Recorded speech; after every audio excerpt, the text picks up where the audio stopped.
You're listening to the Wayward Atheist Podcast. Hello, everyone. If this is your first time listening, thank you for joining us. This is a podcast where borders collide, where the gloves are off, where filters are removed, where we tell you exactly what we think about the news, politics, and religion. The Wayward Atheist Podcast is dedicated to free thought, reason, and the pursuit of truth. You can follow us on Twitter at Wayward Atheist, on Spreaker, Stitcher, and iTunes. You can email us at waywardatheistpodcast@gmail.com or leave us a comment on our Facebook page.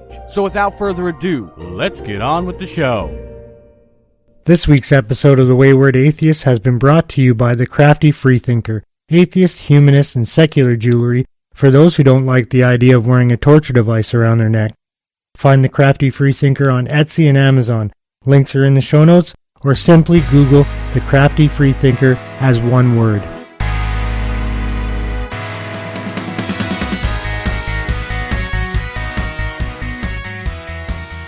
Hello and welcome to the Wayward Atheist Podcast. I'm Dave, aka the Great White North. This week we're going to have a Sunday night episode. It's going to be a little different. For the first time ever, we're going to have a Christian call into the show. And he's a pastor of Know the Truth Ministries. So that should be an interesting one for us.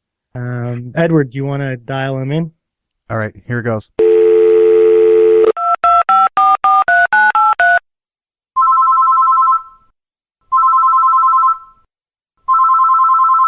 Hello? Hello, is this Pastor Jay? Yeah, who's this? This is Dave Edwards of the Wayward Atheist. Oh, an atheist. How you doing, Dave? I'm doing fine. How are you? Good. Are you calling me because you want to learn how to go to heaven?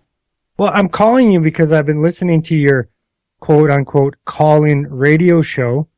Why the quotes? Because it's a podcast.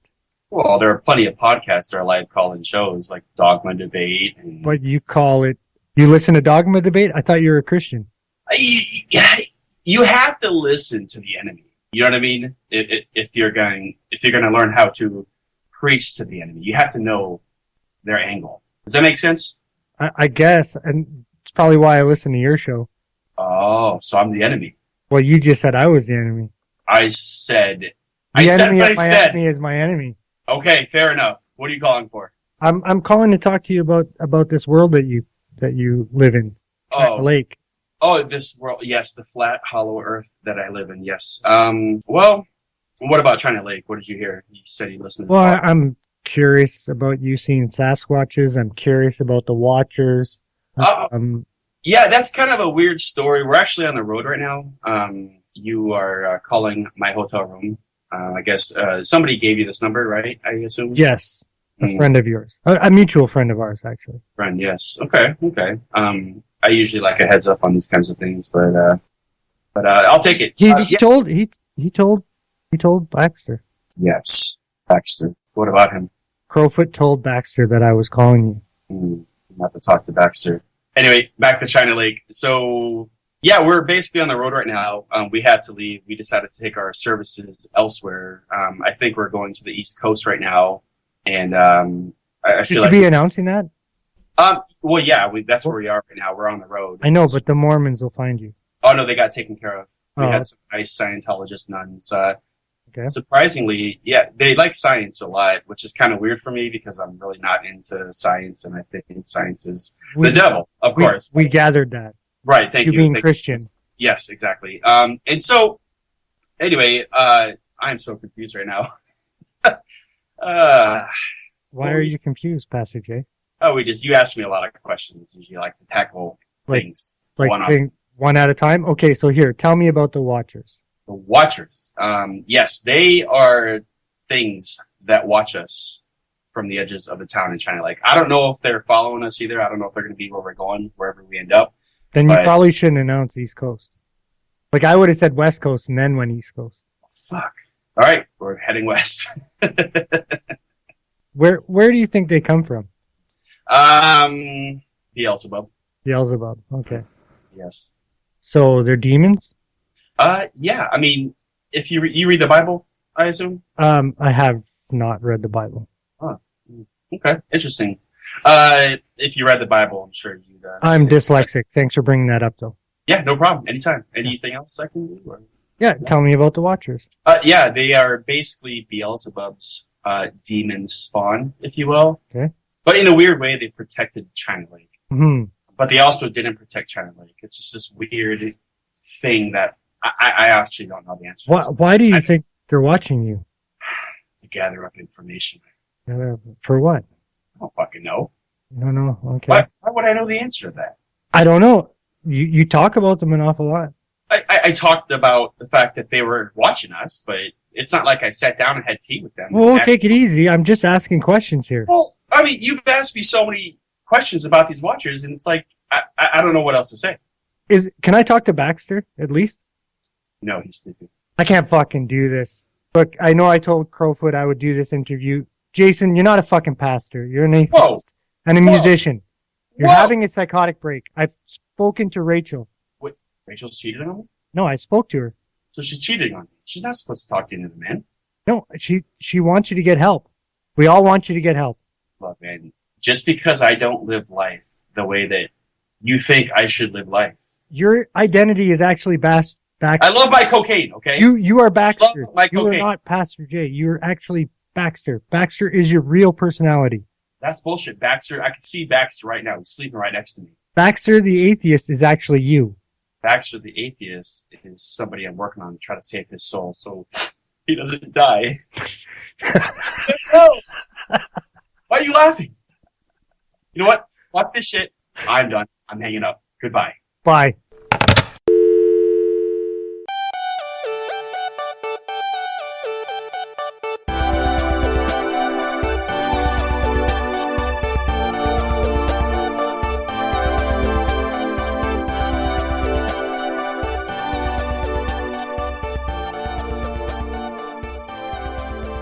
Do you like stories? I can tell you about the Bigfoot I saw up at my parents' house last year. You even saw an old Bigfoot. Yeah, it's kind of a confusing story. A lot happened in it. In fact, some of our listeners may have even heard it, as I've told this one before. Well, I ain't doing anything else tonight, so go ahead and shoot. Give me your story. All right, so to paint this picture, my family, my mom and dad, they live up in the boondocks of New Hampshire. In fact, their home is the only place in the world that's exactly like Siberia. Except for Siberia, of course. It's so remote that even at night, you can't see the neighbor's porch lights, and if you're lucky, you might see about 3 cars pass during the day. The forest is claustrophobic and haunting, and if you're in need of basic supplies, it's about a 20-minute drive to a tiny home that moonlights as a convenience store and post office. By store, I mean they have a bookshelf with a few cans of ravioli, and by post office, I mean they may send out a letter for you as long as you show up when they're open. If you need cigarettes, hookers, or beer, forget about it. That's a day trip all the way into Manchester. Honestly, though, the woman in New Hampshire, somehow with all of those vices, your life expectancy will be much higher if you leave woman out of the equation. Back to my parents' home. So I go to visit them, and it's the dead of winter. Snow is everywhere. I arrived there fairly early in the morning, and for the most part hung out with my mom, sewing dresses together while my father was outside shoveling snow, chopping wood, doing maintenance on the house, things like that. It was a really good time, actually. Well, that evening, my mother went to bed while my father and I stayed up talking and drinking and smoking weed. At some point, he came up with this great idea to play a prank on my mother. As high as we were, though, we came up with nothing. That is, until my father shouted, Eureka! I could tell that he noticed a confused look on my face, but he quickly disregarded it and ran down to the basement with the same urgency of a young rhino bull bearing down on its first human kill. As quickly as he disappeared, he was back. With a smile on his face, he raised up a pair of prosthetic Bigfoot feet. Why he had a pair of prosthetic Bigfoot feet lying around the house, I'll never know. As quietly as we could, we made our way into the backyard and slowly started imprinting these prosthetic Bigfoot feet into the snow. After about 20 minutes, we figured that our job was done, so we went back into the house and decided to call it a night. The next morning, I woke up to the shrilliest scream I've ever heard. My mother was freaking out, so I got out of bed to make my way downstairs. Upon entering the living room, I caught my dad's eyes first. He smirked at me with a smirk that said, Well done, son. I couldn't be more proud of you. It also said, If you give up the fact that this was a prank, I will fucking kill you. I nodded, letting him know that I understood, and I walked over to my mother who was staring out the living room window. What, Mother? I asked. Look outside. A family of big feets were in our backyard. She exclaimed. Just to play along, I glanced out the window at the impressions in the snow and pretended to be in shock. But it didn't take more than a second for that pretend shock to turn into a gut-wrenching fear. I looked to my father and noticed that for the first time, he finally realized what had happened. See, folks, somehow our practical joke inadvertently attracted a family of big feets to our home. We sort of went through the rest of the day in a daze. What could this mean for us? Will we ever be able to escape? Throughout the day, I continuously searched the woods behind the comfort of the windows in my parents' home, but I found nothing. Maybe they left to terrorize the people next door. Maybe hunters nabbed them. Maybe I was still really high from the night before. Either way, night finally stole the daylight from us, and as my parents snored soundly above me in their room, I lay awake, pondering. Around 3 in the morning, my sister comes barging in through the front door, and I'm like, "Hey, what are you doing here?" Naturally, she got mad at me for not welcoming her properly, which I would have gotten mad too, so I don't blame her. I ended up explaining to her that there's some shit going on outside and it's not safe to be here after dark. She gave me a confused look, and then she said, "Pastor Jay, Mom and Dad are out on the front porch right now, and they're looking at something in the woods. You might want to check on them." The tone in her voice gave me chills. Then I thought, they were just upstairs sleeping. How did they get past me without me noticing them? And who the fuck is still snoring upstairs? Ignoring those thoughts, I slowly walked towards the front porch, and when I got there, I noticed my parents were sitting in their respective old people chairs. They were staring off into the distance as if in a trance. "Mama, Papa, can you hear me?" I inquired. Nothing. It's as if I was a ghost to them. I asked again, "Can you hear me?"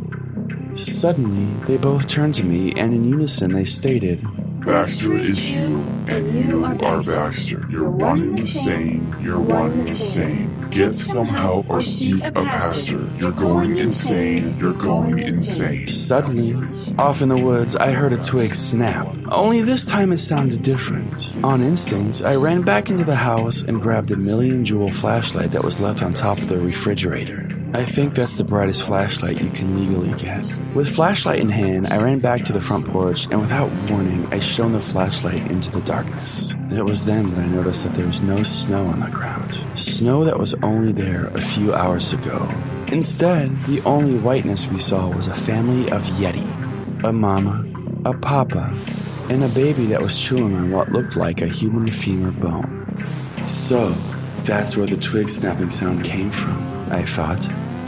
They were staring at us, blood dripping from their mouths. About 5 seconds went by and no one moved. No one spake, no one cried, no one grunted. Without warning, this group of Yeti charged us, and as if running from a stampede, my entire family ran out the back door and up the mountainside behind the house. What made this so difficult was the snow was back on the ground again. Thick snow. As we ran up this mountainside, I looked to my left, and I looked to my right. The entire town was also running up this mountainside. People, animals, buildings, all running to save their own lives. But that's not what confused me. What confused me was the Yeti. All of the Yeti were running up the mountain with us. Terrified for my fellow human townsfolk, I didn't know what to do. That is until I spotted him. I was elated. This was the only Asian guy I knew that lived in this town. At some point during all of this, he dug a foxhole into the snow and assumed the position. He was firing a sniper rifle that was in the shape of a guitar. I watched as he aimed down his scope and ended the lives of all the Yeti that were making their way up the mountainside. Without hesitation, I joined him. I grabbed another rifle that was in the shape of a custom 1987 Gibson Explorer, and I started shooting too. Over the next 20 minutes, I would say that we killed about 100 of these Yeti monsters. As we were reloading our weapons, a chilling announcement came through the radio that was attached to this Asian man's shoulder. Whoever's shooting, stop shooting, please. The Yeti aren't our enemy. I repeat, the Yeti aren't our enemies. In fact, it seems as if they're running from something else that's chasing them up the mountain. We believe that it's aliens. Aliens with whistles. rape whistles. As he said those words, the sounds of rape whistles emerged from the woods. Millions of them, it seemed. Between my guilt for murdering innocent Yetis and my irrational fear of rape whistles, I blacked out. All right, Baxter, do we have any new phone calls?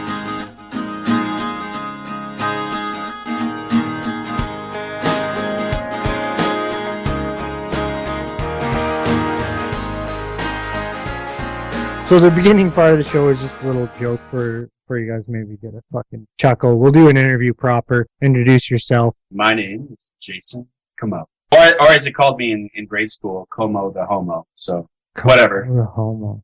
Yeah. You're not a homo though, are you? No. But I'm non-judgmental, so. They shouldn't have been calling you that then. You know what? Kids are kids. No, who gives a shit? Everybody knows I don't give a shit either.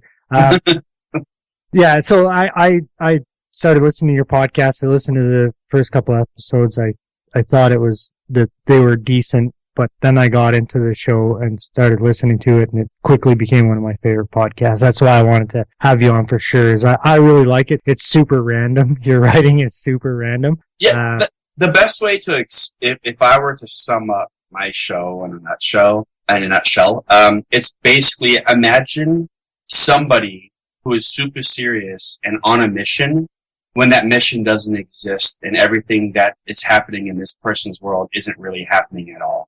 Yeah, because it's great. Like the chicken gang and shit. Yeah, I forget the name. I the forget 10-speed chicken head gang. The 10-speed biker chicken something, Thunderfoot chicken gang or so, I don't know. Yeah. I don't remember half the shit that I write or what I say. So, go ahead. What made you decide to do a show of this nature? Was it an organic thing? Did you pre-plan it out, or once you started writing, did it kind of change? Because for me, and I'll let you answer that in a sec, it kind of seemed to take an arc and go in a different direction. So, well, basically, I think I always wanted to do a podcast because I've always appreciated and still love audio drama podcasts. There are a lot out there. The Black Tapes, Small Town Horror, We're Alive. There's a lot of great audio dramas out there. And I always thought that format was really cool. And so, but I didn't ever really know what to do or how to do it. And one day, I was getting kind of burnt out on the YouTube channel that I was doing. And for those who don't know, I did a YouTube channel as Pastor Jay. And I was driving to work one day and I listened to a lot of Catholic radio just to make myself angry. And in between that, I masturbate to Catholic radio. Man, we all have our vices, I guess. Yeah. But I was listening to that, and I also was listening to the Atheist Experience, and I like the show. I think everyone that is a host on there is great, but I also was amused by a lot of the technical issues they had, and I thought, you know what? I might be able to actually make a podcast. Another show I was really into way back in the day when I was a conspiracy theorist and crazy person was Coast to Coast AM. So I've always loved. Oh, I loved him. Yep. And so I got this like quick inspiration. I thought, you know what? Maybe I'll do like some videos where I do a live call-in show, but from like outer space. So I did like 2 episodes of that, and so I realized I just got tired of doing video, and I thought I'm gonna make this a podcast. So you can actually, if you go to my YouTube channel, you can see those 2 episodes. Lorne Michaels, right? What about him? That's Coast to Coast, isn't it? No, Lorne Michaels, Saturday Night Live. Okay. Saturday Night Live. Yeah. Coast to Coast AM is Art Bell. And Art Bell, yeah, that's it. Yeah. That's it. I don't know why I fucked over that. But yeah, if you go to my YouTube channel and scroll back, you can see 2 episodes I did where I was supposed to be like in the Scientology space station doing the live show, but I realized it's not necessary for my face to be on camera. Yeah. And so the reason why you mentioned how the show after a couple of episodes took a turn, it was originally going to be me talking as a live call-in show host from this town, which is a real town. Everywhere I go in this podcast is a real place. Okay. Sometimes I have to Google Maps. So China Lake. China Lake, California is, I was stationed, it's an air base, and right outside of that, it's a town called Ridgecrest. It's near Death Valley. Very beautiful place, by the way. But, lots of coyotes. Yeah. So basically, this whole thing was going to take place at China Lake, and I was just going to do like a live call-in show, kind of making fun of the live call-in show thing or whatever you call it. But I realized really quickly that I didn't know where I was. I didn't have a direction, and so I thought I have this weird dream that I can talk about, and that was that Bigfoot story you heard. That was a dream I had, and when I incorporated that, and I incorporated that guy talking about Charlie Manson's truck, I think it's episode 3, I started to realize that this show could be like half and half live call-in show, half audio drama. So now you have these characters that are coming up out of nowhere. There's me, there's Baxter. And at this point, you don't know if it's actually somebody calling in or it's another personality out of you. The beauty of this is you can make of it what you want. Yeah. The way I think it is, though, is I like to think that it is actually people calling in. Okay, so from my impression, because I think you're a crazy fucking. It could go either way. If you think I think it's all in your head. And none of it's actually happening. It's all in your head. And that's what's great about it, is it can be whatever you want it to be. Now, the whole Baxter and Pastor J element of it, I try to make it obvious that it is inside my head. And the reason I go over the top with the stories is because I want to make it clear that the host that you're listening to has lost his fucking mind and isn't there. And with that format, I realized that I could create anything in the story. And so, like, these epic battles that happen and, Baxter and I traveling across the country, I won't give anything away for season 2. In fact, I'm still working on the mini season right now, where Baxter and I are traveling across country. But there's going to be a lot of. I actually have some voice actors on board now that are helping me out, that are doing amazing things with their voices to kind of help the show a lot. But yeah, none of it's all a crazy madman who has just lost his shit. Do you write the entire season and then record each episode, or do you record an episode, then write next week's show, then record an episode? I was writing and recording, and so I realized that was causing me a lot of stress, because it's a lot of work to do, and I don't want to put it on other people to have to dedicate their time to me. So for me, I'm not making any money off the show, and I'm just doing it for fun, so I'm kind of releasing it when I can. Yeah. I'm trying to do a weekly or bi-weekly thing, but like in the case of, like, I'm not sure if an episode's going to come out this coming Friday, because I had some, between medical issues and between this new video game I'm playing, it's making it difficult. So, it's kind of when it comes out, but what I've been doing is writing out the seasons now. So I have the entire mini season. I have 4 more episodes to do before the mini season's over. Then I'm going to take a quick break, a couple weeks, and then I'm going to have season 2 written out, and we're going to go ahead and continue on with season 2. But I've been writing the seasons out as I go, as opposed to writing them, because as opposed to writing them and then recording and writing and recording, it's a lot less stressful that way. On one of the episodes, Pastor Jay said that in the United States, the real enemy is up north and in Canada. And then he said to just Google it. Do you have the reason why he says that? I don't even remember saying that, if I'm being honest. And that's what's funny about this is, like, I'm not a good writer, and I think I have to disagree. Yeah. I disagree. I think your dialogue, your thoughts are random. Like, if I was going to write a story, that's kind of how I do it too. Like, totally just crazy. I think I can get away with it a lot easier by doing it that way, but by doing random stuff, because there's a lot of people out there that do write with a purpose, that do have storylines and drama that happens in their shows, that they do things I could never do. And I feel like for me, the only way I can get away with it is by making it to the point where if I do make a mistake, I can just chalk it up to, he was just having It's super creative though, man. Don't sell yourself short. Like, that's super creative. Oh, I appreciate that. Like, I think so. What did you think, Edward? That storyline that I just heard was probably one of the best audio dialogues I've heard in a long time. So I have to say it's great. Well, that's another thing that I've had to kind of change up. One of my friends, Brent Simon, it was a weird transition going from YouTube to podcasting, because on my YouTube videos, it was cut at, I would do jump cuts. So I'd say a line of dialogue and jump to the next clips. It was that fast paced dialogue. And so when I did my first few episodes of the podcast, you can kind of hear that I'm still doing that. Mm-hmm. And I put out like a message on Facebook, like, hey, what can I do different? And he's like, you can slow it down. And I was like, oh shit, you're right. And so if you listen to like the latest episode versus the first, you can hear how I've slowed down. There's more gaps in between what I'm saying, but Edward told me to slow down when I'm reading promos because I used to just go try to get through it as fast as possible, right?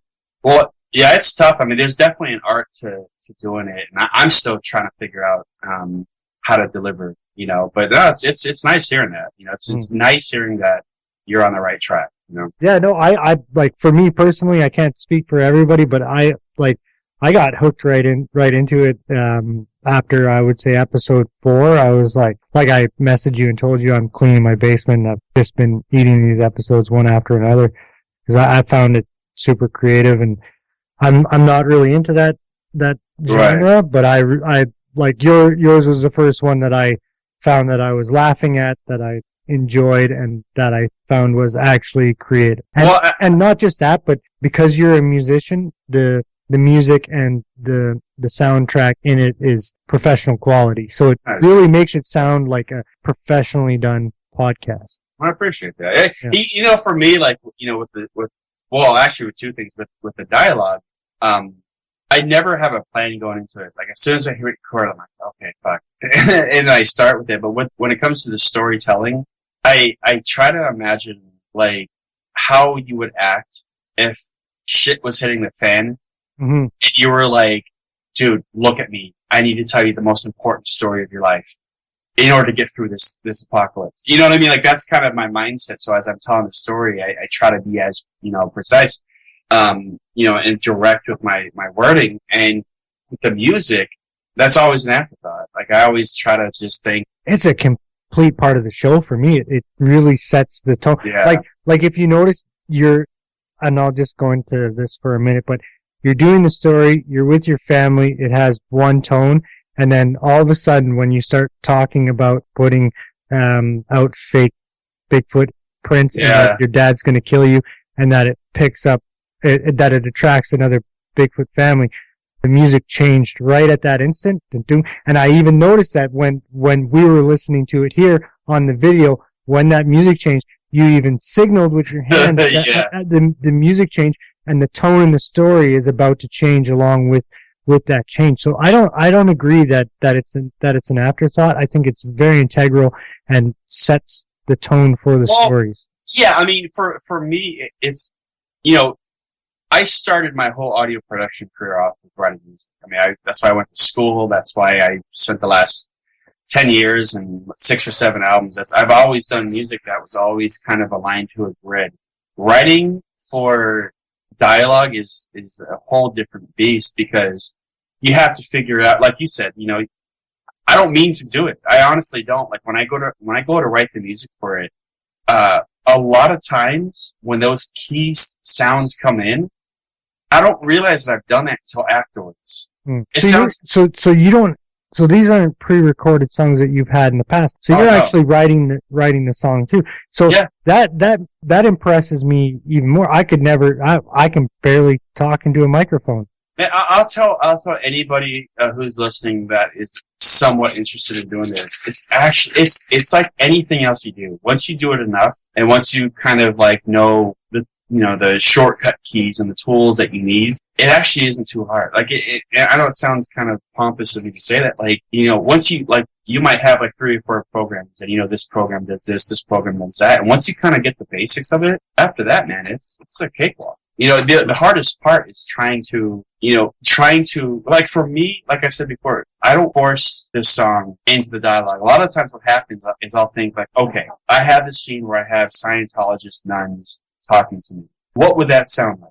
Or Bigfoot, or whatever the scenario is. And I always think, like, the only song I didn't write for the show was the medieval soundtrack for the epic battle that happened in the episode. Mm-hmm. And that was just because I didn't feel like composing a whole medieval soundtrack for that part. But for me, what I do is I try to imagine what sound would fit that part. So I go in, and once the dialogue's all done, I'll go ahead and write a piece. And sometimes there'll be a bunch of things layered on top of each other. And I'll sit there and I'll listen to the dialogue. And as the dialogue progresses, I'll take parts out of the song and I go backwards. And so I'll write this huge piece that has maybe like 16 tracks where it all sounds good. And then I'll start taking out layer by layer. So when you first get into the dialogue and the song starts coming in, it's a simple, maybe it's one note or maybe it's a couple really just subtle things that are there just to let you know, okay, shit, the story's about to happen.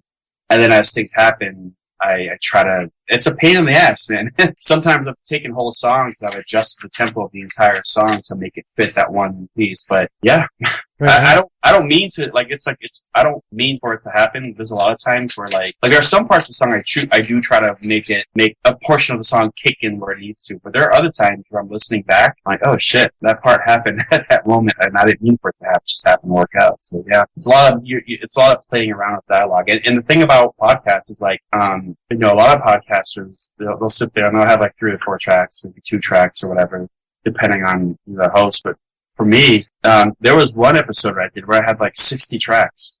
So I had me and Baxter, because I have to take it's my voice, but I have to make it Baxter and I have to lower it 2 pitches and do the southern voice. So that's 2 different tracks that I have to EQ and compress differently.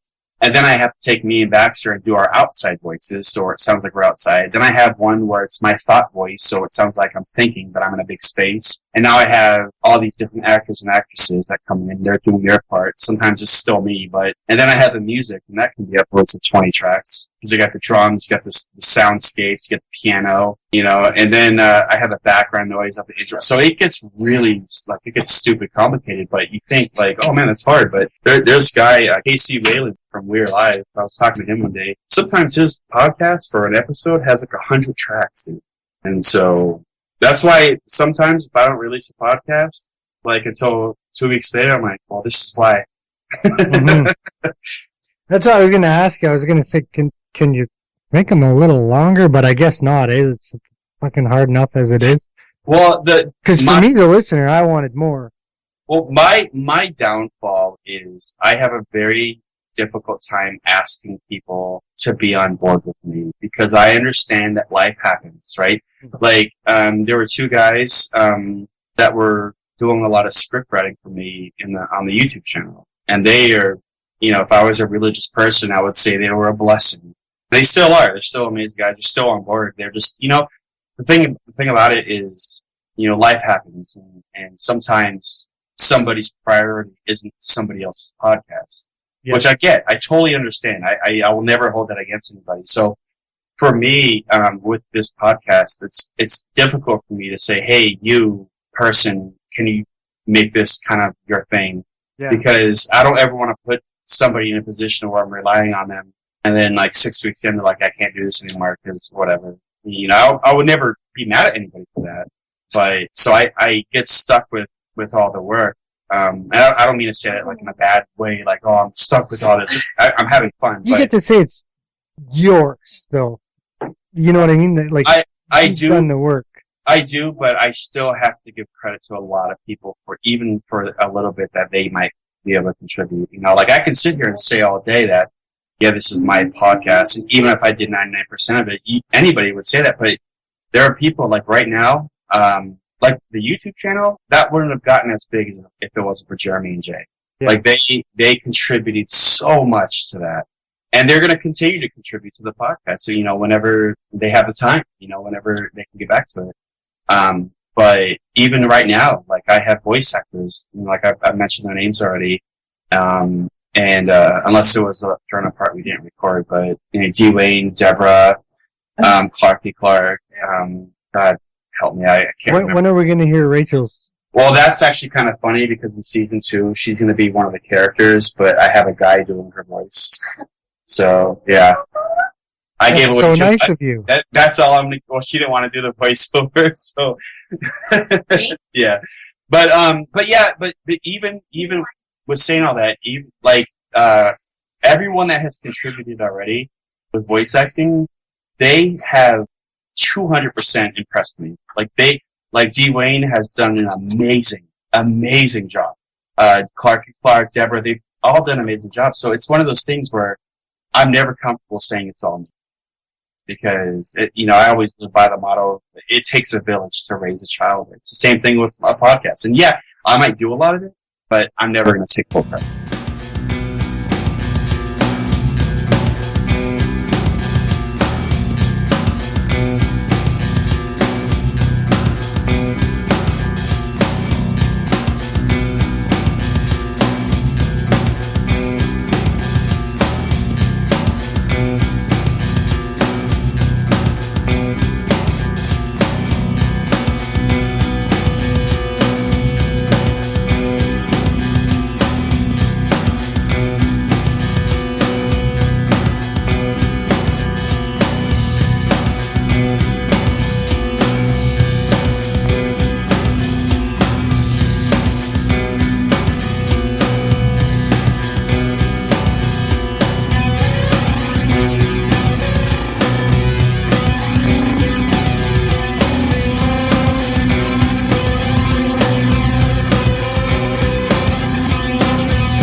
Jason is multi-talented. That was actually one of his songs that we just listened to.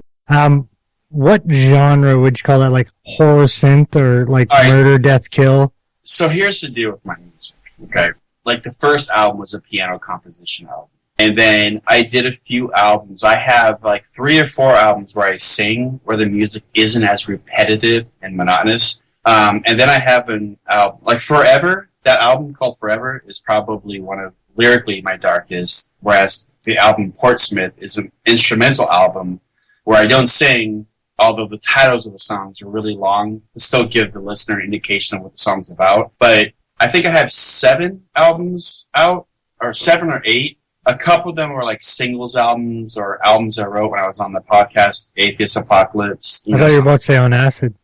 Well, a lot of the music I wrote, I was on something or other. But the thing about my music, it's a lot darker. Like with my podcast and in general, I try to make light of the situation. I try to be funny at humans, or I try to just not be so serious. But the music tends to be a lot darker. It's not because I'm a dark person necessarily. It's just because I like that sound. And the music where I sing to, although there is repetition there are you know, there obviously there's a verse, there's a chorus, and there's me. I don't scream or nothing, and my vocals can be kind of just singing, you know, singy, I guess. But the instrumental albums. Wait, you sing on a song?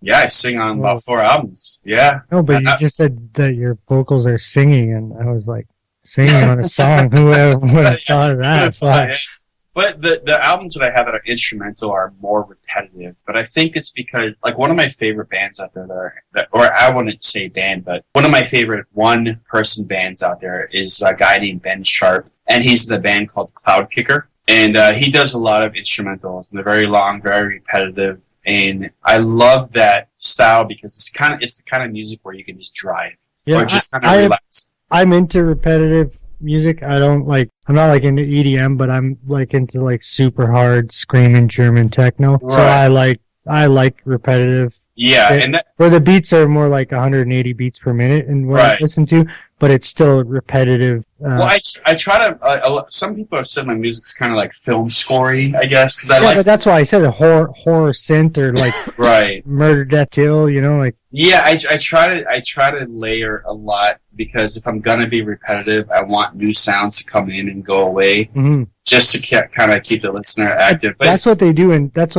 techno too. They'll start with the 4 on the floor, so the 4 beats, right? Right. And then they'll add percussion. So well, I'm not that repetitive. No, I know that, but I'm just saying in general. So like, and I didn't have any rhyme or reason as to why I decided to do like one album instrumental, one album singing. It's just I think over the last couple of years. I haven't had as much to be depressed about, so I haven't had much to say in regards to me hating my life or whatever emo thing you want to say.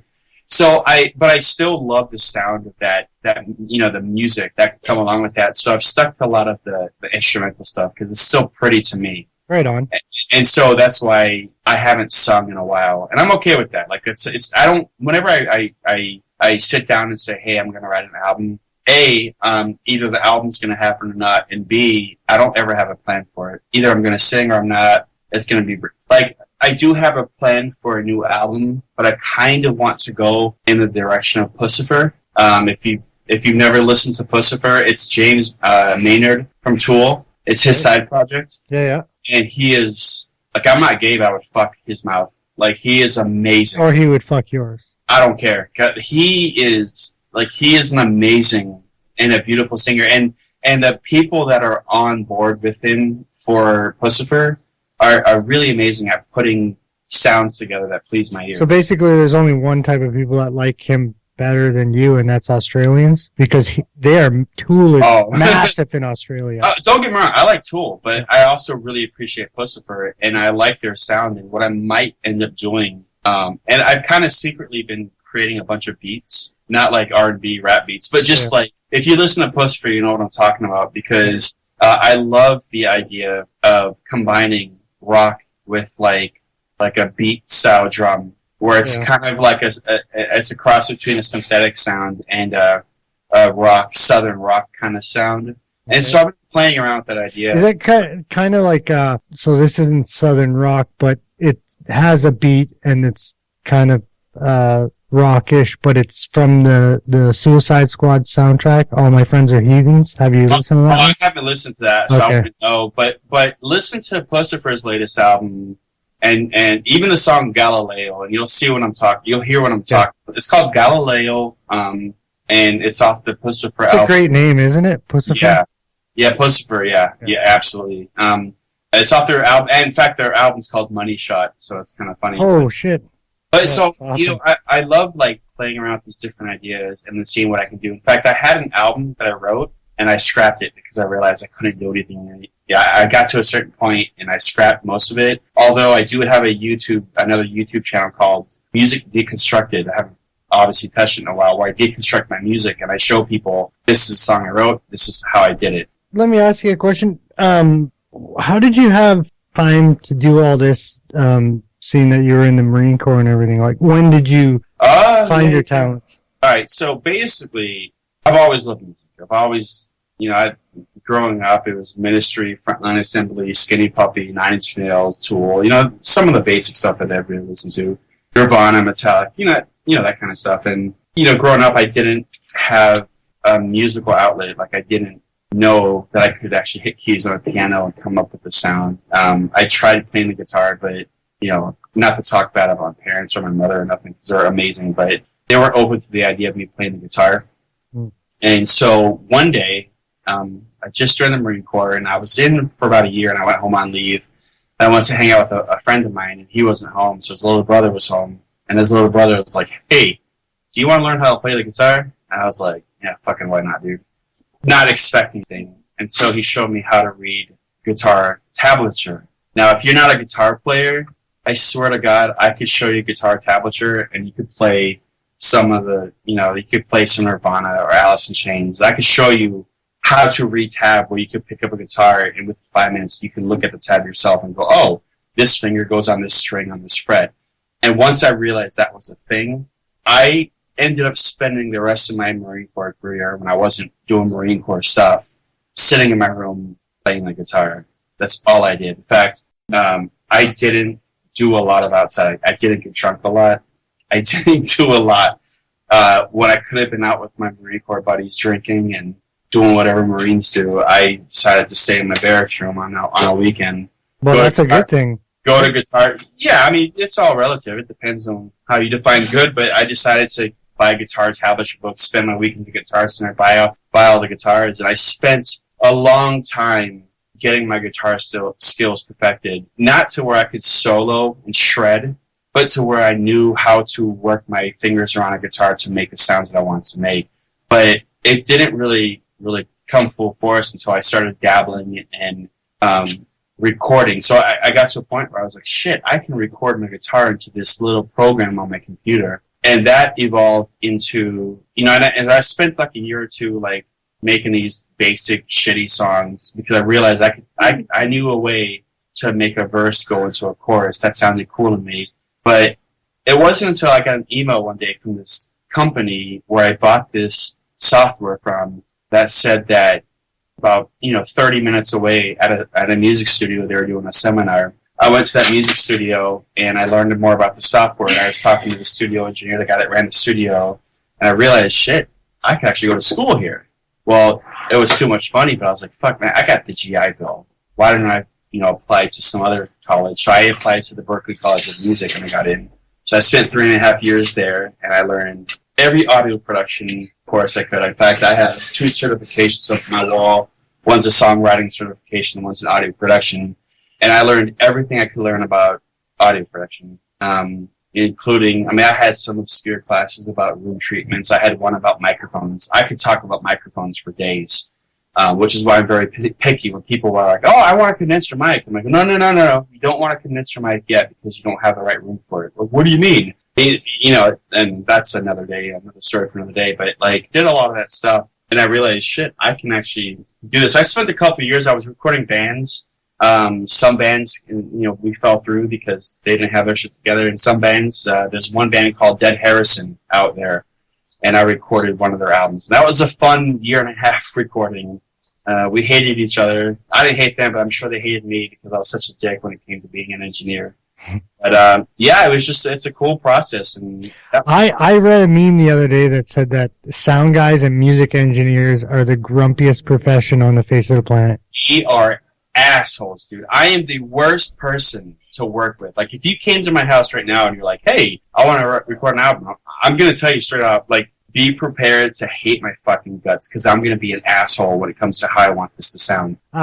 Just a few more questions and we'll let you go. What can we expect? And I know that you're not going to give too many spoilers because everybody always tries to dig shit out of scripted stories, but what can we expect out of season 2?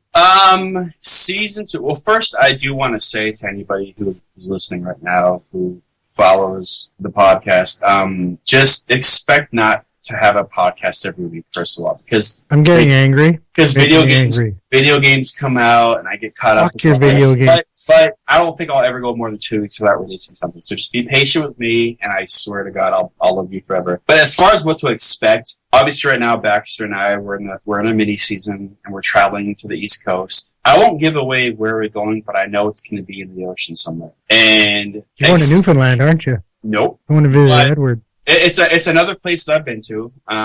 And expect another cult to appear. And I think I might have said it already. It's going to be another battle. We also have I have another few seasons lined up. I have a huge storyline for this. I'm hoping that I have enough endurance to stick with it to make it so there's a final episode. But expect season 2 to be another one of those. We arrive, we establish ourselves. The live call-in show keeps continuing. We still get phone calls. Yeah. And keep calling in because I still have a bunch of voicemails that I haven't used yet that I'm going to use. Just leave your voice. Treat the voicemail like you're actually talking to me so I can edit it to make it sound like I'm talking to you. So call me an asshole. Yep. Mother. Yep. Do whatever you have to do. Make it creepy and crazy. Do whatever you have to do. I'll make it work. I'm going to do my creepy voice. Yeah. And the show, when season 2 starts, we are going to start the live call-in show again. And of course, the storyline's going to happen. We have a lot of new characters coming into play. A lot of great people that are going to be on giving their voices and making the show a lot more interesting. So the thing is, though, the reason why I say, I don't want to ever commit to doing a weekly thing because there's a lot that gets involved. There's a lot. The mini-season episodes are like 15 minutes long, but most of the regular seasons are like 30 minutes long, and that's a lot to do. And I try to do the best I can to get everything done, the music, the dialogue, the acting, but I don't think I can ever be one of those podcasts that does everything on a weekly basis. In fact, most podcasts that do audio drama are like a bi-weekly thing. They'll do like 6 episodes and they'll be off for a few months. So I'm doing the best I can to please listeners. So if I miss a week or two, but yeah, so just stay tuned, be patient, and stick with us. Stay subscribed, and if you want, we have a group on Facebook called Know the Truth, the Christian Experience. But I walked away from the Christian Experience label because I didn't want the podcast to just anymore. There is still the Pastor J element, but I didn't want to confine it to one thing. I wanted it to be like an overall. Yeah, because it's not really not like the Pastor J of the YouTube. The Pastor J. Yeah, Pastor J is more of a character now than it is making fun of religion. I'm looking at it like you legit have had a psychotic break, and you're just you yourself, not that's Pastor J. And that's kind of how I want it to be, and I like that a lot better. And again, I'm not disappointed in what I've done in the past. I think I had a great time in the past with making fun and all this stuff, but I think I'm at a point in my life now where I'd rather tell a weird story than to talk about religion and burnt out on it, So I kind of left the Christian Experience thing, and I'm now just sticking to this is Pastor J, because at least with that, as a character, that's just a neutral thing. It's not hey, I'm taking a stance on one thing or the other. It's not to say I'm not an atheist, and it's not to say that I'm against people Christian bashing. It's just I'm neutral to it, and it's not a big issue. I don't care anymore. So I'm just like, look, I want to make a funny show. I'm going to make a story that makes people laugh, and that's all that really matters. But I think part of the funniness of the show is a little bit of Pastor J being a Christian and Baxter being an atheist, right? Of course, yeah. And it's like with everything, though. It's like it's. I don't think there's any harm in having an element of that. But I feel like nobody does this kind of stuff without nobody does a podcast without the hope of attracting a listener. Mm-hmm. And I don't want to alienate anybody. Yeah. And it's not like I'm one of those people that's like, I'll get listeners any way I can. It's not about that. It's about doing what I feel is the best for me and what makes me feel good and doing it in the most neutral way possible that can make everybody laugh. Because in my world that I live in, I just, I don't care about taking a side or taking a stance in one area. I feel like I want to be neutral. I want to make people laugh. And if you're going to laugh, I don't care what your worldview is. If you vote for Donald Trump and you laugh at me, and you vote for Bernie Sanders and you laugh at me, I don't care. As long as you laugh, as long as you're living life and you're enjoying it, And so for me to make a podcast, again, not to regret anything I've done in the past, the YouTube channel, but now at this point in my life, to make it to where it appeals to one audience, I feel like it's a lot easier for me to appeal to everybody than it is to appeal to one audience. I don't know if that makes sense. No, it does. And it's not that I'm trying to. It's not like I'm doing this to get like, oh, I want to be famous. It's just like I'm doing this because it feels right. Right on. Okay, well, we'll give you the opportunity to pimp your shit. Well, yeah. Know the Truth, KONW, The Truth. You can find it on Stitcher, iTunes, Spreaker. This is where we host from. And we're also, shows are uploading to our YouTube channel. The YouTube channel is the same. Just type in Know the Truth, KONW, The Truth. Most places, when you search that name, are going to ask you if you meant to spell it the right way. If you see that, say, no, I meant to spell it the wrong way. And you'll find it. And you'll find the YouTube channel. The last, 10 or whatever episodes of the podcast are uploaded to that channel just because it's an automatic thing in Spreaker. But you can find the YouTube channel where I've done my dialogue and I act like an idiot. And also, we're on Facebook, Twitter. I have a Facebook page and a Facebook group. And also my music is aloststateofmind.com, all one word. And it's also aloststateofmind.bandcamp.com. And if you download the music, I don't ever expect money. I have a Patreon, but I don't really promote it that much.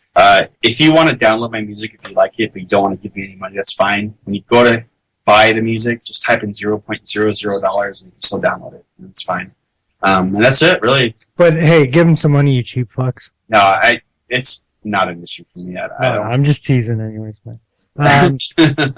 Yeah, I would highly recommend it. I found it super funny, original, and yeah, it was different. It was not the same podcast over and over and over again.